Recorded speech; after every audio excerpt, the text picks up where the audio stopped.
আসসালামু আলাইকুম ওয়া রাহমাতুল্লাহ। প্রিয় বন্ধুরা, সবাই আশা করি ভালো আছেন। আমি আলহামদুলিল্লাহ ভালো আছি।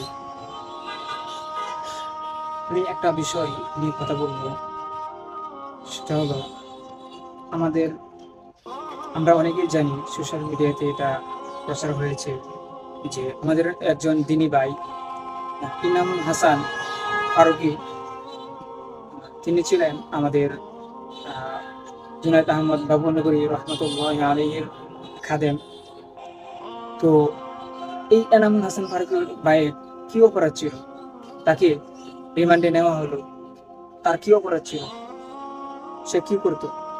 তার একটা অপরাধ ছিল, সে আল্লাহ এবং তার রাসূলের আদেশ অনুযায়ী চলাফেরা করতেন এবং আল্লাহ আল্লাহর সহবতে থাকতেন, আল্লাহ আল্লাহদের খেদমত করতেন। এটাই তার অপরাধ।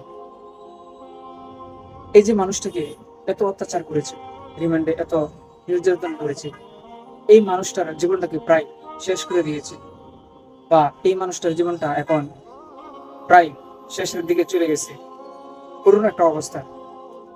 তো এই যে মানুষটাকে এত অত্যাচার করলো, বা এই ভাইটাকে এত নির্যাতন করলো, যারা নির্যাতন করেছিল তাদের কি মন বা অন্তরটা একটুও কাঁপেনি যে আমারও তো ভাই আছে, আমারও তো সন্তান আছে? আজকে সামান্য অল্প ক্ষণিকের জন্য, ক্ষণিকের সময়ের জন্য, একটু পথ পাওয়ার জন্য, কিছু টাকার জন্য, একটু সম্মানের জন্য একটা মানুষকে কত নির্যাতন করেছে, কত অত্যাচার করেছে। অত্যাচার করতে করতে এই মানুষটাকে এখন প্রায় জীবন শেষের দিকে চলে গেছে এবং তার হাতে লাঠি ধরিয়ে দিচ্ছে। এই যে মানুষটাকে এত অত্যাচার করেছে, ওই কিয়ামতের দিন আল্লাহ তাআলার কাছে কি জবাব দিবে?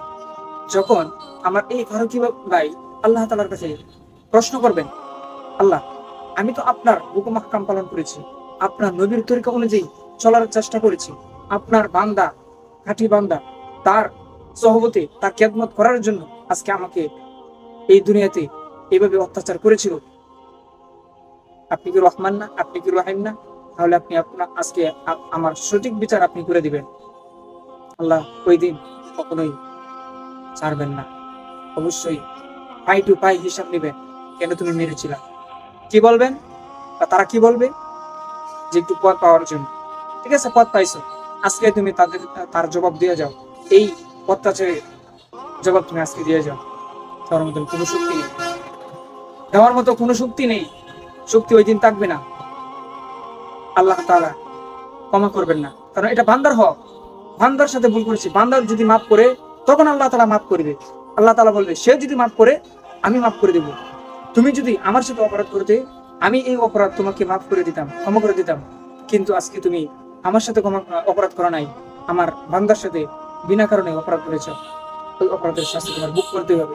যদি আমার বান্দা মাফ করে দেয় তাহলে তুমি মাফ পাবা, আর না হয় না।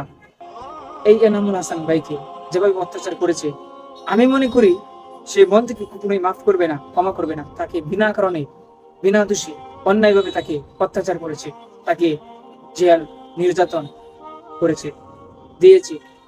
আমি মনে করি সে মাফ করবে না। আজকে তার সব দুইটা সন্তান প্রায় এতিমের মতো তাকিয়ে আছি বাবার দিকে, যে বাবা আমার জন্য মজা আনবে, আমার জন্য অনেক কিছু আনবে, আমি খাবো, আমি ব্যবহার করবো, আমি খেলবো। যারা অত্যাচার করেছে তাদেরও তো সন্তান আছে, তাদেরও তো ছেলে মেয়ে আছে, ছোট বাবু আছে। তাদের জন্য আজকে পিৎজা, বার্গার, দামি দামি খাবার নিয়ে যাচ্ছে। আজকে তাকে অত্যাচার করে, তাকে পঙ্গুত্ব করে দিয়েছে, তাকে প্রায় মৃত্যুর দিকে ঠেলে দিয়েছে। আজ তার সন্তানরা এক মুঠো ভাত পায় না, একটা রুটি পায় না খাবারের জন্য, একটা চকলেট পায় না। বাবা কিনে দেওয়ার সামর্থ্য নেই, কারণ বাবা কাজ করতে পারে না।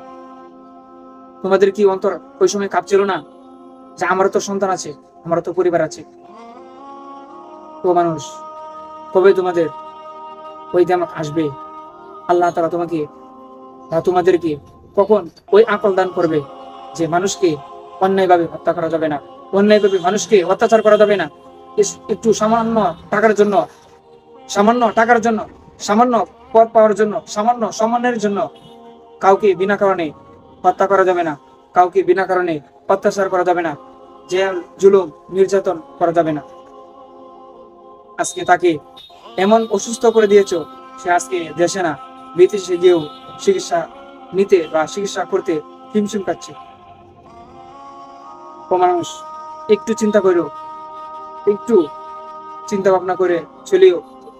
ও মানুষ, একটু চিন্তা করিও যে একটু সামান্য ক্ষমতার জন্য, সামান্য পদ পাওয়ার জন্য মানুষকে যেন এভাবে অত্যাচার না করি। আল্লাহ তাআলা আমার এই ভাইকে সুস্থ করে দিক, আমার এই ভাইকে যেন দ্রুত শিফা দান করেন, সেই দোয়া করি। এবং যারা এই ভাইকে অত্যাচার করেছে, জেল জুলুম নির্যাতন করেছে, আল্লাহ তাআলা যেন তাদেরকে এমন বিচার করেন বা এমন শাস্তি দেন, যে শাস্তি দেখি, যে বিচার দেখি আল্লাহ তাআলার বিচার বা আল্লাহ তাআলার শাস্তি খুব ভয়ঙ্কর। ওই বিচার বা শাস্তি দেখে যেন দুনিয়ার সকল মানুষ বুঝতে পারে যে তাকে বা ওই ভাইকে অত্যাচার করার জন্য আজকে তার এই অবস্থা। যেন মানুষ শিখতে পারে, বুঝতে পারে যে মানুষকে অন্যায়ভাবে অত্যাচার করা যাবে না, বিনা কারণে তাদেরকে অত্যাচার করা যাবে না, জেল জুলুম নির্যাতন করা যাবে না। আল্লাহ তাআলা আমাদেরকে সঠিক বুঝ দান করুন এবং আমার এই প্রিয় ভাইকে যেন দ্রুত শিফা দান করেন এবং তার মায়ের কোলে, তার পরিবারের কোলে যেন তাকে ফিরিয়ে দেন। আর দুইটা সন্তানের দিকে তাকিয়ে যেন আল্লাহ তাআলা তাকে সুস্থ করে দেন এবং সন্তানদের কাছে যেন ওই বাবাকে ফিরিয়ে দেন। আমিন।